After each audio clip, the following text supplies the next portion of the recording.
Bonjour, je me présente, je m'appelle Ayman Dehri, je suis en licence pro, en licence professionnelle supervision des automatismes et des réseaux à UT de Lens, site de Châteauroux. Et aujourd'hui, dans le cadre de mon projet tutoré avec mes collègues, donc Monsieur Lucas Tillou et Monsieur Alexandre Roche, nous allons vous présenter notre projet tutoré qui était intégration d'une intelligence artificielle dans l'industrie 4.0.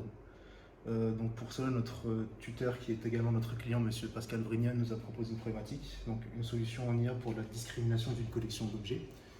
Donc, il nous a fourni une palette de 12 objets que nous allons discriminer grâce à des éléments qui nous ont été fournis par des entreprises partenaires. Donc, tout d'abord SICK, qui nous a gentiment prêté cette caméra, qui est un modèle Inspector XP621. Donc, c'est une caméra qui dispose d'une intelligence artificielle capable de deep learning. Donc, nous allons lui fournir des données à travers des photos prises de ces différentes formes. Et plus nous mettons de photos, plus nous mettons de données dans la caméra, plus ce sera facile pour elle de faire la différence entre telle ou telle forme. La deuxième entreprise qui nous a beaucoup aidé durant ce projet était Phoenix Contact, qui nous a prêté un automate afin que nous puissions faire nos essais, un logiciel de programmation qui se nomme PS Next Engineer, que nous vous montrerons un peu plus tard, et un IHM afin d'afficher la représentation des objets et pouvoir contrôler tout ce qui se passe dans le projet. Donc je vais commencer par vous présenter tout ce qui est configuration de la caméra. Donc, tout d'abord, une fois que nous avons reçu la caméra, nous avons dû la mettre sur la même plage d'adresse IP que l'automate qui nous avait été fourni. Donc pour cela, nous avons un logiciel qui nous a été fourni au même moment, qui se nomme App Manager. Donc celui-ci nous permet de régler l'adresse IP de la caméra comme nous le souhaitons, comme vous pouvez le voir juste ici. Une fois l'adresse IP choisie, nous avons juste à aller sur un navigateur web qui est reconnu par la caméra. Donc en l'occurrence là, c'est Microsoft Edge. Donc nous rentrons l'adresse IP de la caméra et nous arrivons sur cette page. Donc c'est la page de la caméra qui va nous permettre de tout contrôler, de tout configurer. Donc ici dans l'acquisition, vous pouvez voir les réglages de base que nous avons mis. Donc le temps d'exposition de l'objet sous la caméra, la luminosité, le contraste, etc. Donc ici c'est pour régler les dimensions de la caméra afin de rogner par exemple s'il y a un problème. Comme je vais vous montrer. Hop. Donc comme vous voyez ici ça dépasse un peu, donc grâce à la caméra nous pouvons juste rogner le passage qui nous bloque pour éviter toute interférence et d'éviter des possibles erreurs. Nous avons également le focus ici, qui nous permet de régler la distance à laquelle se trouve la caméra de l'objet à discriminer. Donc une fois cela fait, nous utilisons un logiciel qui s'appelle X-Flight.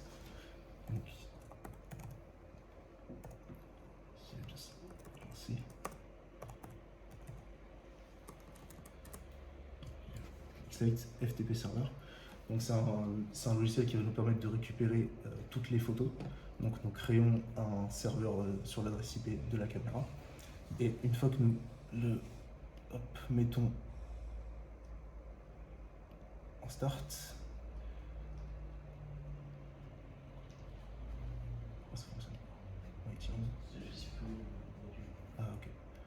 donc quand nous prenons des photos, ça les enregistre automatiquement dans un dossier qui a été renseigné au préalable.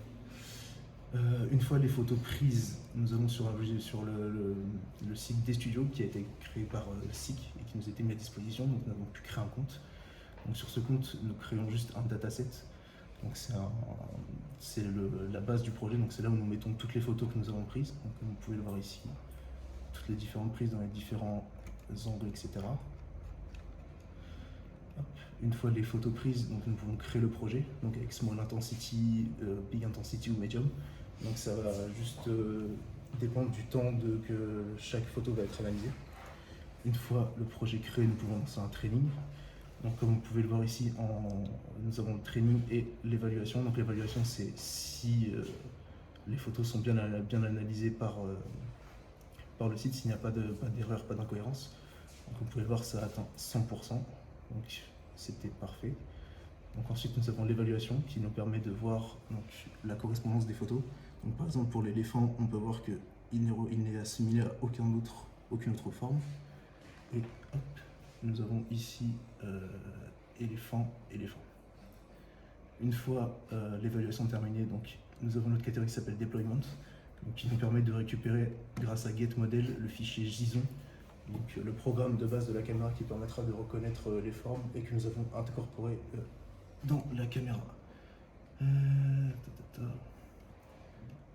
Juste ici. En faisant Upload Network et en mettant notre fichier JSON, nous avons les classes qui sont rentrées dans la caméra. Et donc, comme vous pouvez voir, dès qu'on fait une photo, il y a le nom qui apparaît ici, l'oiseau. Ensuite, on va partir à ma partie.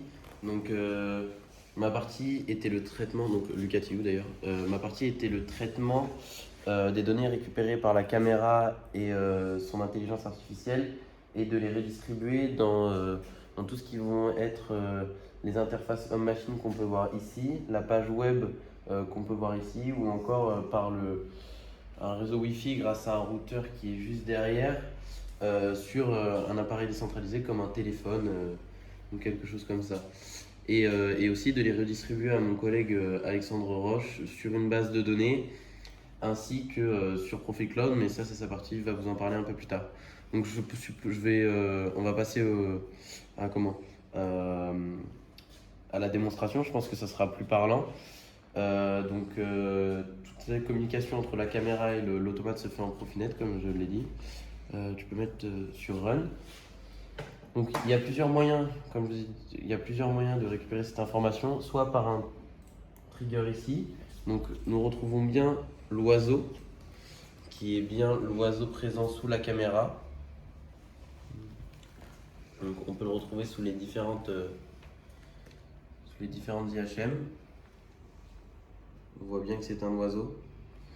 Donc là, pas de souci. Donc on peut arrêter l'acquisition. Hop, on va mettre une autre forme. On va par exemple ici prendre l'acquisition à partir de l'IHM sur le PC. Donc là, de la page web. Ici c'est un arbre.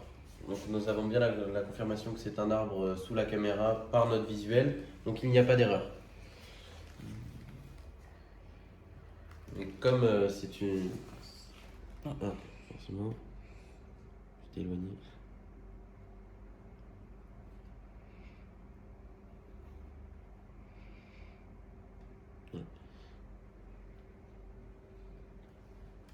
Voilà.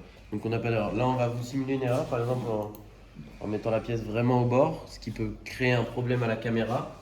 Donc j'ai une acquisition, je retrouve la maison, je sélectionne l'erreur. Donc après, mon collègue va vous montrer comment on remonte l'erreur, lui, sur sa base de données. Et voilà, donc avec toutes ces IHM, on peut faire l'acquisition de différentes pièces. On va en remettre une dernière pour vous montrer qu'on peut le faire aussi avec l'IHM fourni par Phoenix Contact. Hop, l'IHM industriel ici. Donc nous avons la maison, on voyait bien que sur notre IHM, on a la maison. Donc tout est bon, on ne coche pas la case erreur. Hop. Et on va décocher à partir du téléphone l'acquisition pour montrer que ça fonctionne bien. Voilà. Donc je vais vous passer maintenant la parole à mon collègue Alexandre qui va faire le test. Je m'appelle Alexandre Roche. Moi, je me suis occupé de toute la partie décentralisée et de la partie ProfiCloud. Donc ProfiCloud, on ne vous en a pas parlé avant, mais c'est une plateforme mise à disposition par Phoenix Contact qui va nous permettre justement de retrouver toutes les valeurs traitées dans l'automate, mais justement sur une partie décentralisée qu'on peut retrouver sur n'importe quel réseau. Du coup, tout d'abord, pour ProfiCloud, on se connecte sur la page de l'automate, créée directement par l'automate. On peut arriver sur le service ProfiCloud ici et on a bien connecté l'automate. L'automate est bien relié à la base ProfiCloud. Donc ensuite, une fois qu'on a fait notre base, qu'on a connecté notre ProfiCloud, on a relié donc toutes les valeurs qu'on voulait récupérer et on l'a envoyé dans un dashboard. Ce dashboard-là, je l'ai configuré pour que justement on récupère ici, comme on peut le voir, chacune de nos valeurs, enfin chacune de nos formes, avec une valeur erreur lorsqu'on en a. Donc là, j'ai mis une base de temps sur les 5 dernières minutes et on peut voir du coup qu'on a récupéré une fois l'arbre. 2 fois la maison, 1 fois un réseau et 1 fois l'erreur. Du coup, après, j'ai récupéré du coup toutes les trames.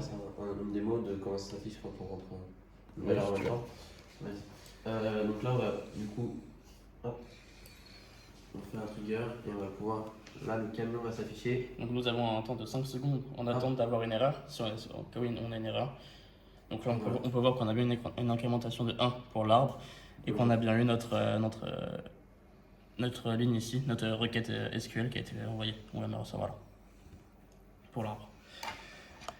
Du coup, je vais vous montrer du coup, les dernières requêtes qu'on a faites pendant la vidéo. Ici, donc c'est la base de données que nous avons créée avec justement où nous pouvons récupérer chaque incrémentation avec la bonne forme. Je vais la mettre à jour. Voilà. Donc ici, nous avons les dernières incrémentations. Nous avons donc, pour comparer, ici, ça commence à la 40. Nous avons bien commencé par avoir un arbre. Et ensuite, du coup, bon, voilà, on a testé pour l'erreur, donc on a bien ici écrit l'erreur. Donc lorsqu'on a une erreur, on peut tout simplement delete celle qui arrivait avant. Donc on peut la supprimer, comme ça, bon, en fait, on ne la retrouve plus. Et on peut en même temps supprimer l'erreur parce qu'on va continuer à avoir l'incrémentation comme quoi on a une pièce. Donc au total, on aura une pièce en trop par rapport à ce qu'on devrait avoir. Hop là. Du coup, on peut. Mais par contre, ça ne supprime pas sur Profilcom, on a toujours notre erreur d'afficher, ce qui nous permet de faire des statistiques si on le souhaite. Donc c'était tout pour ce qui était de la base de données et de la partie Profilcom. Oui, du coup, pour ce projet, on souhaite remercier nos partenaires, SICK, qui nous a fourni des caméras. Ça nous a vraiment beaucoup aidé. Et ainsi que Phoenix Contact qui nous a vraiment fourni la platine d'automate et l'IHM qui nous a permis de réaliser ce projet. Merci.